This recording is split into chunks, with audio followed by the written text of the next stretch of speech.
kuo skiriasi aktyvusis ir pasyvusis žodynas. Tai pirmiausia, aktyvūs žodžiai, aktyvieji žodžiai vartojami dažnai ir spontaniškai, pasyvieji vartojami rečiau, mažiau suprantami, reikia daugiau konteksto. Funkcija aktyvaus žodyno – bendrauti, perduoti informaciją, pasyvaus žodyno – žinią saugoti.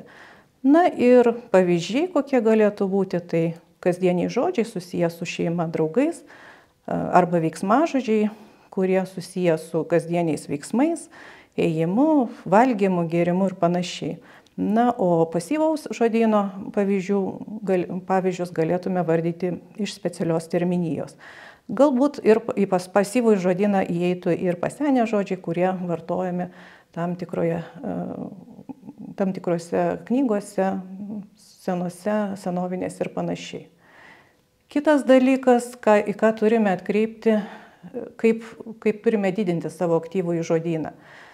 Kas padeda didinti aktyvųjį žodyną? Tai pirmiausia, turėtume skaityti įvairią literatūrą, klausytis įvairių kalbėtojų, kalbėtis kuo daugiau, na ir žinoma, mokytis naujų žodžių ir jų vartojimo kontekstų. Turim suprasti, kad žodis vienas savaime, jis mažai ką pasako. Vartojamas kontekstas jį įgalina.